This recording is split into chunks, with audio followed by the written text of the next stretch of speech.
I'm Richard Winters, and I want to talk to us today about the idea of leg yielding, our horse moving off of our leg. If they don't move off our leg, we're really not going to advance very far in our horsemanship. If all we have is our hands to pull our horse around, we're just riding a plow horse. So let me show you how I start out. Today I'm riding a young horse that has about 60 days of training. I have introduced this idea to her, although she's not going to do it picture perfect. But oftentimes what I will do is I will begin right at a fence line, because you will find that when you begin to put a leg on a horse, their first inclination and instinct could be to just walk off. Well, if I'm not against the fence, then I got to hold them, and then I got to pull on them.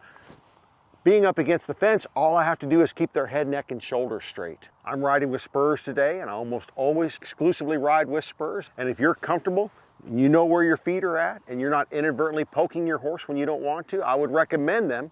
You're going to be more exact and more precise in training and cueing your horse. Now I'm going to ride up to the fence, and with my hands, keep my horse's head, neck, and shoulders as straight as I can. I'm going to open up this right-hand side because that's the direction I want to go. I'm going to move my right leg away from my horse and press with my left. And when my horse takes some kind of step sideways, I'm going to release. Now, I've done this a few times on this filly. She has some understanding about it. Now, it's really important that you don't get too greedy and don't ask for too much too soon. Any kind of awkward step sideways, you need to reward that because they're not understanding what that leg means. I'm going to point her towards the fence again. I'm going to move my left leg away. I'm going to press with my right.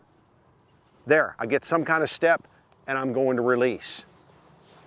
Now, once in a while, they might even start trying to back up. And if they do, you just need to push your hands forward and keep that leg in there. Show them that the only open door is the sideways door. It doesn't have to be symmetrical and it doesn't have to be perfect at first. You might find them moving their hind quarters and then moving their fore quarters as they're trying to get it figured out. I'm saying just give me some kind of step and then I'm going to let you go. Rewarding the slightest try. Make the right thing easy, which is stepping over sideways, easy for them. Make the wrong thing, which is just standing there, a little bit difficult.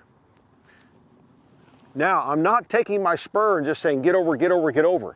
I'm pressing, and when she takes a step there, she gets away from that spur. Now, here's one of your horse's best kept secrets.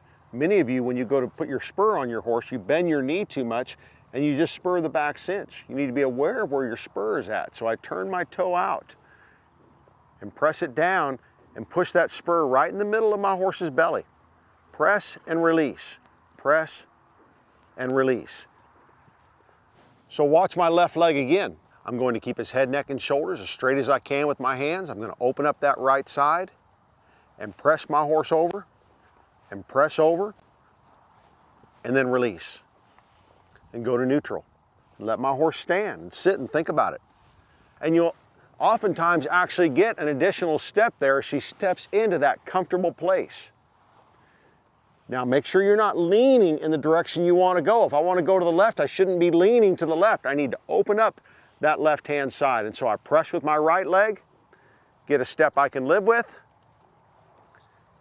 and then release. So I will use this fence as a help and an aid for me for 3 or 4 times.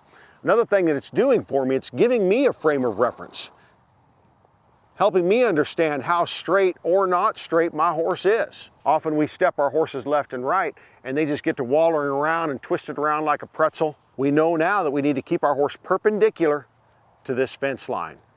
Now I'm going to ask my horse to step over sideways to the left out in the middle of this arena. But no matter what happens, I'm going to keep my focus and my horse's nose pointed towards the end of that arena. Make sure I don't pull on her too much so she doesn't start backing up. I open up this left-hand side and ask her to step over, trying to keep her head, neck, and shoulders as straight as I can. And at this stage of the game, it's just a simple leg yield. You see she's stepping to the left, but she was counterbent a little bit to the right. When we talk about getting more advanced, then we talk about more straightness. My horse is stepping to the left, actually looking to the left. But this is just a kindergarten maneuver right now. I'm going to ask my horse to step back over to the right. I'm going to open up this right side, get out of my horse's way. I'm going to keep my horse's nose pointed towards the end of this arena, no matter what happens. And I press and release with that left spur. Press and release. And then go to neutral. And so for me and my horsemanship, it's a 1/2-2 deal. And not just on sunny days, not just when the stars are all aligned, but even when the chips are down, this horse needs to move off of my leg. Open up that direction you want to go, close the direction you don't want to go. Use that fence to start. I think it's going to be a help to you, but don't stay at that fence for a month. All of a sudden that aid turns into a crutch. Then you need to drift out here, keep your focus, keep working on that leg yielding. It'll help your horsemanship. I'm Richard Winters. Thanks for watching.